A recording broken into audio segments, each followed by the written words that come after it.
ይህ የምፅዓቱ አዋጅ ነጋሪ አገልግሎት ወቅታዊና ዕለታዊ ወጎችን በማቅረብ ትንታኔ የምንሰጥበት የተለያዩ እንግዶችንም በመጋበዝ የምናቀርብበት መድረክ ነው። አዘጋጅ ይልቃል አስራት።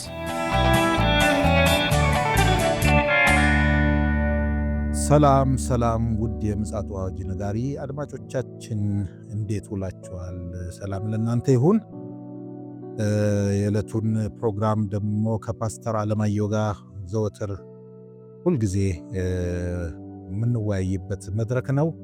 ወቅታዊ በሆኑ አሁናዊ በሆኑ ክስተቶች ላይ የእግዚአብሔርን ቃል ታክሎበት የምንፈትሽበትና የምናይበት መድረካችን ነው። መልካም ጊዜ ከኛ ጋር እንደሚኖራችሁ ተስፋ አደርጋለሁ። በቀጥታ ወደዛ ይዣችሁ አመራለሁ። መልካም ጊዜ። እንዴት ነህ ፓስተር? እንደምን አለ ወንድም ይልቃል? እግዚአብሔር ይመስገን። ትናንትና መደበኛው የዜና ፕሮግራም ነበር፣ አልተገናኘንም። ከትላንት ወዲያ እና ከትላንት ወዲያ ነበር እንግዲህ የተገናኘ ነው። እስኪ እንግዲህ ዓለማችን በአሁኑ ሰዓት ምን አይነት ሁኔታ ላይ ነው ያለችው? ይህንን ብትነግረን፣ መረጃዎች ብታብራራለን። እንግዲህ ዓለም መሪ ያጣች ይመስላል። ይህን ስለምንድን ነው? ሁሉም ለጦርነት የሚፈላለግበት፣ ለህዝብ የማያስብ በዓለም ላይ የኢኮኖሚ ውጥንቅጥ ማውጣት፣ እንደገና ደግሞ ከፍተኛ የሆነ በጀት ለጦርነት ተመድቦ የጦርነት ዝግጅት መደረግና አንዳንዶቹ የጦርነት ነጋሪት እየጎሰሙ መምጣታቸውና ሀይ የሚለው መጣጣቱ ይገርመኛል። ሌላው የሚገርመኝ ምን መሰለህ፣ እንደ ወደ መልእክታችን ይገባል። እኔ የተባበሩት መንግስታት ድርጅት ሚና ፍጽሞ ሊገባኝ አልቻለም። ምንድን ነው የዛ ድርጅት ሚና? እንደው ረሃብ ሲደርስ የሆነ ነገር ሲደርስ እንደው ፈንድ እያሰባሰበ መስጠት ነው እንዴ የሚለው እና አሁን እንደው ሚዲያው ላይ ድምፁንም ከስሟል እኮ በቃ አይደለ የለም ማለት ትችላለህ። አንዱ አመላካች እኮ ነገር እኮ እሱ እኮ እና ምንድነው የለም ማለት ትችላለህ። ይሄ ሁሉ ነገር ዓለም ላይ እየተፈጠረ እየተባባሰ መምጣቱ በጣም አደገኛ ሆኗል። እንግዲህ ምንድነው መሰለ ዛሬ ያለ መረጃ አውሮፓ ከሩሲያ ጋር ለመዋጋት ከባድ የጦር ዝግጅት እየተደረገ ነው ያለው። እንግዲህ ይሄ የጦር ዝግጅት እንዲህ አሁን እንደምነግርህ አይደለም። በጣም አስፈሪ የሆነ የጦር ዝግጅትና ባለፈው ነገር ያለው መሪ ጥቅሳቸው የማይቀረው ጦርነት እንዘጋጅ የሚል ነው። የማይቀረው ጦርነት እንዘጋጅ የሚል ነውና በተለይም ደግሞ በዚህ በቅርብ ከአንድ 3 ቀን ራሽያ በዩክሬን አንድ ግዛት ውስጥ በተሰባሰቡ የጦር ወታደሮች ወይም መኮንኖች ላይ እርምጃ ወስዳለች። 80 ምናምን ሰዎች ሞተዋልና ይሄ በጣም የአውሮፓ ጦር መኮንኖች እንዳሉበት ይታወቃልና ራሽያ መረጃውን በግልጽ ነው ያወጣችው። ምንድነው ያለው? የጦር ስትራቴጂና እቅድ እየነደፉ እያሉ ነው የመታዋቸው ብላለች። እና የነዚህ መመታት አውሮፓን አስደንግጧቸዋል። ገብቷል? አስደንግጧቸዋል። እንግዲህ ትራምፕም ጦርነቱን ሊያስቆሙት አልቻሉም። አሁን አውሮፓውያኖች ይሄ ደስ ብሏቸዋል ጦርነቱን መቀጠሉ። ነገር ግን ደግሞ ጦርነቱ በቀጣይ እየሰፋ እንደሚሄድ ታውቋል። ኔቶ አባል ሀገራቱ ያለውን የጦር ዝግጅት እንዲያጠናክሩ በተጠንቀቅ እንዲቆሙ መመሪያ ሰጥቷል። እንግዲህ ይሄ መመሪያ ደግሞ በተለይም የሩሲያ የውጭ ጉዳይ ሚኒስትር ሰርጌይ ላቭሮቭ እኛ በሳናን የምትባል ቦታ ነች የመታ ነው የኔቶን ወታደሮችና አዛዦች እንጂ ሲቪሎችን አልመታንም ብለው በግልጽ መግለጫ ሰጥተዋል። እና መግለጫ ሰጥተዋል። በዚህ መግለጫቸው ደግሞ ምንድነው ቀጣዩን አመላካች የሆነ ነገር ተናግረዋል። አውሮፓውያን በዝግጅት ላይ እንዳሉ እናውቃለን። ነገር ግን ከኛ ጋር ጦርነት የሚበጅ እንዳልሆነ ልንነግራቸው ይገባል። እንደውም አንዳንድ የጦር ተንታኞች እንደሚሉት ራሽያ ካላት ወታደራዊ አቅም ሩቡን አልተጠቀመችም ነው የሚባለው አሁን ባለው ጦርነት ላይ። እንደውም ያልተጠቀመቻቸው ሚሳኤሎችና እንግዲህ አንድ ጊዜ ሳርማ የሚባል ሚሳኤል ተጠቅማለች ታውቃለህ። የሆነ አንድ የጦር የቴክኖሎጂ ማዕከልን እንዳለ አፈር ድሜ ያስበላውን ሚሳኤል ተጠቅማለች እና ከዛ ውጪ ያልተጠቀማቸው እጅግ ዘመናዊ ፈጣን የሆኑና የማውደም ችሎታቸው ከፍተኛ የሆነ ሚሳኤሎች እንዳሉ እየተናገሩ ነው ያሉት። እንግዲህ ሰርጌይ ላቭሮቭ ቢያቆሙ እንደሚሻላቸው ነው የተናገሩት። እንግዲህ የእሳቸው ሌላው ዝግጅት ያለው ወታደራዊ ዝግጅትን በተመለከተ ለማንኛውም እንደማይመለሱና ወታደራዊ እንትናቸውን አቅማቸውን እያሳደጉ እንደሆነ ተናግረዋል። እንግዲህ ባለፈው ታስታውስ ከሆነ ዘግበነዋል። ወደ 200,000 ወታደር ለአዲስ ወታደር ጥሪ ተደርጓል። እና ሌላው ይህንን ምት ተመልክቶ ዶናልድ ትራምፕ የሰጡት መግለጫ ነው። በድጋሚ ሰጥተዋል መግለጫ። ያው እንትኑን ተቃውመዋል እርምጃውን። ግን በኋላ ላይ ይመስለኛል እንግዲህ ሲያጤኑት ይመስለኛል በሁለተኛው ቀን ነው በትናንትናው ዕለት አንድ መግለጫ ሰጥተዋል። ዓለምን ያስገረመ መግለጫ እና አንተም ሊገርምህ የሚችል ነው። ምንድነው ያሉት? ዘለንስኪ በዚህ ጦርነት ቁጥር 1 ተጠያቂ ነው አሉ። ቁጥር 2 ተጠያቂ ጆ ባይደን ነው ብሎ ቁጭ ያሉ። ጆ ባይደን ነው። እንደው እኔ የገረመኝ ይሄ አይደለም። እንዴት ነው 20 እጥፍ ከሚበልጥ ወታደር ካለው፣ ኒኩለር ካለው፣ ሚሳኤል ካለው፣ ሮኬት ካለው ጋር ውጊያ ውስጥ መግባት የሚያስብ ምን አይነት ጭንቅላት ነው ያሉት። ከበስተኋላው ኃይል እንዳለ ነው። ምን አይነት ጭንቅላት ነው ይሄ? አይደለም እንደው እኔ ትንሽ እንደው እንትን ልበልልህ፣ ዘለንስኪ አለ ሌትም ቀንም የሚያስበው ሚሳኤል ስለመግዛት ነው አለ። እና ሚሳኤል ስለመግዛት፣ የጦር መሳሪያ ስለመግዛት፣ ስለ ህዝቡ ደህንነት አያስብም።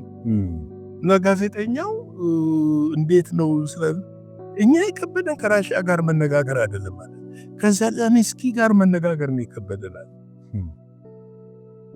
ከዘለንስኪ ጋር መነጋገር ነው የከበደን። ከሱ ጋር ማውራት ነው የከበደን። ምክንያቱም አሁን ራሽያ ፍሬም አስቀምጣለች።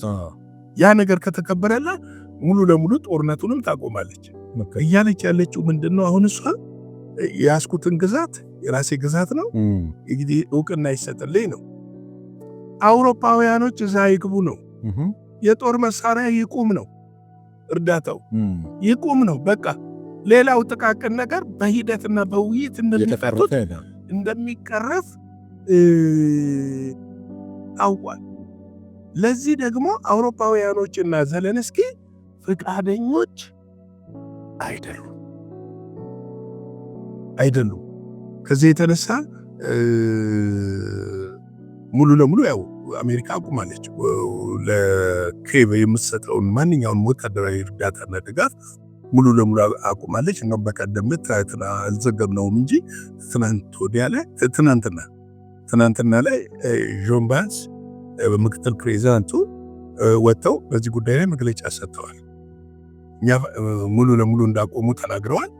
ድጋፍ እያደረጉ እንዳልሆነ ተናግረዋል። እንደውም እሳቸው አንድ የተናገሩት ነገር ትዝ አለኝ። የአውሮፓ ወታደሮች ለኛ ወታደሮች መክፈል አለባቸው መክፈል አለባቸው። እኛ አውሮፓን የምንጠብቅበት ምንም ምክንያት የለም። አይ አንከፍልም የሚል ከሆኑ ወታደሮቻቸውን እንደሚያስወጡ ነው የተናገሩት። ስለዚህ የራሳቸውን የወታደራዊ በጀት አሳድገው ራሳቸውን በራሳቸው መጠበቅ መቻል አለባቸው። ከዚህ በኋላ በአሜሪካ ትከሻ ላይ ሆኖ አሜሪካንን ተማምኖ የሆነ ጦርነት ውስጥ ለሚገባ ሀገር ምንም አይነት ድጋፍ አናደርግም ነው ያሉት። እና ይሄ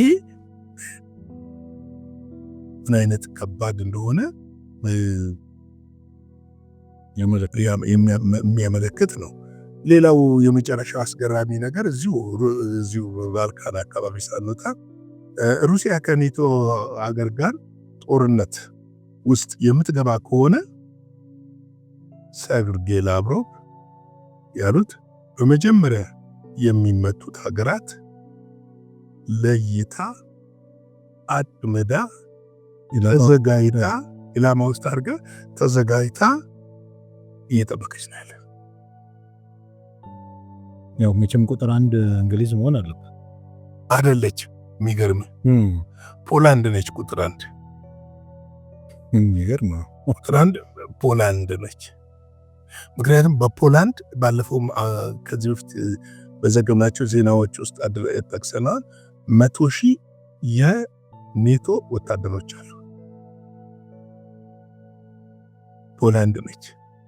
ስለዚህ አሁን የኔቶ ኃይል በሩሲያ ዙሪያ ባሉ ሀገሮች ላይ ወይም ደግሞ እነዚህ በቀደም ነግረናል፣ ጀርመን ወደ 15,000 ሰራዊት ሉቴኒያ ላይ አስፍራለች።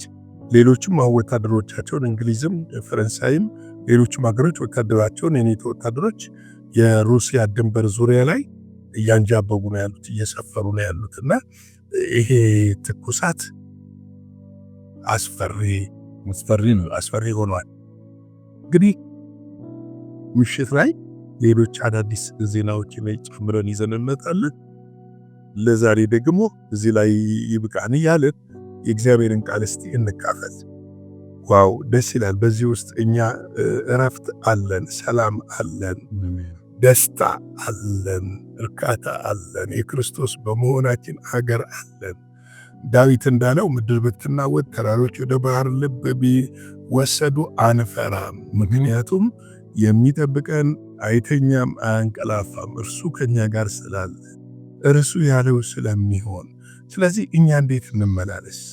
አሁን አንድ ሰይጣን ዓለምን እያጋደለ ያለበት ትልቁ ፐርፐስ ሀብት የሚባል ነው፣ ወይም ብልጥግና የሚባል ነገር ነው። ሀብት የሚባል ነገር ነው። ይህን ነገር መጽሐፍ ቅዱስ ምን ይላል? ስለ ሀብት፣ ስለ ብልጥግና ምንድን ነው የሚለው? እኔ በጣም የገረመኝ ይህንን ቃል እያነበቡ ያለው በጣም የሚያስደንቅ ነገር ነው። ውስጤ ላይ መንፈስ ቅዱስ የገለጠልኝ ማለት ያስተማረኝ የተማርኩበት ነገር ነው። በጣም የገረመኝ በቀደም ዕለት እዚሁ ክፍል ላይ ተካፍለን ነበር። ጢሞቴዎስ ምዕራፍ 6 ቁጥር 9 እናያለን። ምን ይላል? ዳሩ ግን ባለጠጎች ሊሆኑ የሚፈልጉ በጥፋትና በመፍረስ ሰዎችን በሚያሰጥምና በሚያሰንፍ በሚጎዳም በብዙ ምኞትና በፈተና በወጥመድ ይወድቃሉ። እግዚአብሔር የመጣች ባለጠግነት ካልሆነች በስተቀር ዓለም የምትሰጠው ባለጠግነት ምን ያለበት ነው? መፍረስ ያለበት ነው። ተመልከት፣ መውደቅ ያለበት ነው። መጎዳት ያለበት ነው። ባለጠጋ ለመሆን ሰዎች ራሳቸውን ይወጋሉ፣ ራሳቸውን ያጠፋሉ፣ እርስ በራስ ይጠፋፋሉ፣ እርስ በራስ ይገዳደላሉ። በመፍረስ ሰዎችን በሚያሰጥም በሚያሰንፍ በሚጎዳም በብዙ ምኞትና በፈተና ወጥመድ ውስጥ ይወድቃል። ያለኝ ይበቃኛል፣ ለትናንት ወዲያ ተመልክተን ነው ያለኝ ይበቃኛል የሚለው መርህ ውስጥ እስካልገባን ድረስ የዓለም ሀብት ሁሉ ቢመጣ እኛን ሊያድነን ሊያተርፈን ወይም ደግሞ ረፍት ሊሰጠን ሰላም ሊሰጠን አይችልም። ሰው ባለው መርካት ሲችል፣ ባለው መደሰት ሲችል፣ ባለው ማረፍ ሲችል ሰው ባለው ማረፍ ከቻለ ሌላው ትርፍ ነው የሚሆነው። ምሳሌ 15:27 ምን ይላል መሰለ? ትርፍ ለማግኘት የሚሳሳ ሰው የራሱን ቤት ያውካል። ትርፍ ለማግኘት ነው፣ ግን የራሱን ቤት ምን ያደርጋል? ያውካል። መመፍለጫን የሚጠላ ግን በሕይወት ይኖራል። ብዙ ሰዎች በሁከት የሚኖሩበት ምክንያት ትርፍ ለማግኘት ስለሚፈልጉ ነው። አላግባብ ስለሚሄዱ፣ በትክክለኛው ጎዳና እውነት ባልሆነችው መንገድ ስለሚሄዱ ራሳቸውን ያውቃሉ፣ ቤተሰቦቻቸውን ያውቃሉ፣ ቤተ ክርስቲያንን ያውቃሉ፣ ሀገርን ያውቃሉ። ቀላል እኮ አይደለም። ቤት ይታወቃል፣ ቤተ ክርስቲያን አገር ትታወቃለች። ዛሬ ኢትዮጵያ የተጨነቀችው በምንድን ነው? በሙሰኞች እኮ ነው። ያለ አግባብ ትርፍ በሚፈልጉ እኮ ነው ኢትዮጵያ ምጥ እያየች ያለችው። የሪሶርስ ድሃ ሆና አይደለም፣ የሀብት ድሃ ሆና አይደለም። ነገር ግን ጥቂቶች ሀብቱን መዝረፍ ስለሚፈልጉ፣ መበዝበዝ ስለሚፈልጉ፣ የራሳቸው ማድረግ ስለሆኑ ግን ምንድን ነው ቤታቸውን ያውቃሉ። ሁከት ነው ህይወታቸው።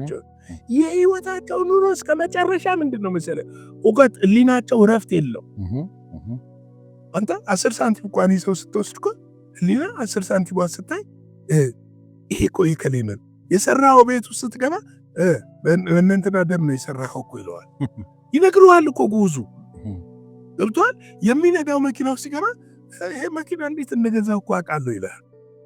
ይነዳዋል፣ ገብቶሃል። ይነዘንዘዋል፣ ይጨቀጭቀዋል። ረፍት የለው።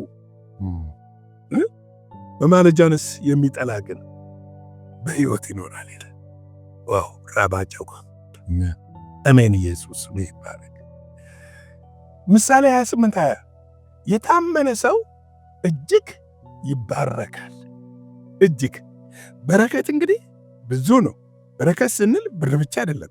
ሰላም ነው፣ ደስታ ነው፣ እረፍት ነው፣ ፍቅር ነው፣ ህይወት ነው፣ ብዙ ነገር ነው በረከት።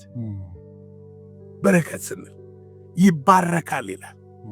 ባለጠጋ ለሚሆን የሚቸኩል ግን ሳይቀጣ አይቀርም፣ ይቀጣል። የጊዜ ጉዳይ እኮ ነው። አሁን አብያተ ክርስቲያን ጋር ያለውን ትርምስ ስትመለከት የሀብትና የብርና የስልጣን ጉዳይ ነው። ሌላ መጽሐፍ ቅዱስ ላይ እኮ አይደለም፣ ጥቅስ ላይ አይደለም እየተጣሉ ያሉ። ይገርመኛል። ምንም ይህ ሁሉ ትርምስ የሀብትና የስልጣን ጉዳይ። ጢሞቴዎስ 3:7 ላይ ምን ይላል? በዲያብሎስ ነቀፋና ወጥመድ እንዳይወድቁ በውጭ ካሉት ሰዎች ደግሞ መልካም ምስክር ሊኖራቸው ይገባል ይላል። ሌላውን ቁጥር 10 ምሽት ላይ ልናየው ይችላል። ስለዚህ በጣም ከባድ እውነት ነው፣ ከባድ ነው። ስለዚህ አድማጮቻችን ጌታ ኢየሱስ አብዝቶ ይባርካችሁ። ስለምታገለግሉ ከኛ ጋር ላይክ፣ ሼር ስለምታደርጉ፣ ኮሜንት ስለምታደርጉ፣ እንዲሁም በገንዘቦቻችሁ ደግሞ አብራችሁ ስለምታገለግሉ የጌታ ጸጋና ሰላም ይብዛላችሁ። እውነተኛ የሆነችው የእግዚአብሔር በረከት በቤታችሁና በሕይወታችሁ ይሁን እላለሁ። አሁንም ላይክ፣ ሼር፣ ሰብስክራይብ መደረጉን አትርሱ። ማምሻው ላይ ደግሞ አዳዲስ መረጃዎችን ይዘን ወደ እናንተ ብቅ እንላለን። ከኔ ጋር ወንድሜ ይልቃል አስራት ዳይሬክተራችን ከኛ ጋር ነበረ። ጌታ ይባርከው። በብዙ ነገሮች እያዘጋጀ ወደ እናንተ የሚያቀርበው አስተካክሎ አርሞ የሚቆረጠውን ቆርጦ የሚቀነጥሰውን ቀንጥሶ የሚያቀርብላችሁ ወንድማችን ነው። እግዚአብሔር ይባርከው። ተባረኩልን። እንወዳችኋለን። ሻሎም። አመሰግናለሁ ፓስተር። እግዚአብሔር መልካም ነው። ያው እግዚአብሔር ነው የሚያቀናጀው። በዛ ውስጥ ደግሞ መንፈስ ቅዱስ ታክሎበት ደግሞ ለፍሬ ከበቃ የትልቁ ቁም ነገር ነው። ከዛ ውጪ እውነት ለመናገር አንተም እንደተናገርከው ጌታ ኢየሱስ ለሁለት ጌቶች መገዛት እንደማይቻል ጠቁሞናል። እንደገና ደግሞ ሰይጣን ራሱ ጌታ ኢየሱስን በዚሁ ፈተና ነበር የፈተነውና ጌታም ደግሞ በድል ይህን ነገር ተወጥቶታል። እኛ ደግሞ የሱ ምሳሌ ተከታዮች ነን። አስቀድማችሁ ጽድቁንና መንግስቱን እሹ ሌላው ይከተላል ነው የሚለው። ብዙ ማውራት ይቻላል በዚህ ጉዳይ ላይ። ግን እኛ በእግዚአብሔር ጸጋ እነዚህን ሁሉ ፈተናዎች በማለፍ የእግዚአብሔር መንግስት ወራሾች እንድንሆን እግዚአብሔር እንዲረዳን እመኛለሁ። እግዚአብሔር አብዝቶ ይባርክ ፓስተር ስላመጣልን መልካም የሆነ ቃል እግዚአብሔርን አመሰግናለሁ። ቀደም እንዳልከው እንግዲህ ማምሻው ላይ በሌላ መረጃና መልእክት ደግሞ ተመልሰን እንመጣለን። ለዛሬ እንግዲህ ለሐሙስ ይዘን የመጣነው መረጃ ይህንን ይመስላል። እስከዚያው ድረስ የእግዚአብሔር ምሕረት ቸርነት ከኛ ጋር ይሁን። መልካም ጊዜ ይሆንላችሁ። አዘጋጅና አቅራቢ ይልቃል አስራት ነበር። ለዛሬ ያዘጋጅንላችሁ ይህንን ይመስላል። በሌላ ጊዜ በሌላ ርዕሰ ጉዳይ እንገናኛለን። የምፅዓቱ አዋጅ ነጋሪ አገልግሎት። መልካም ጊዜ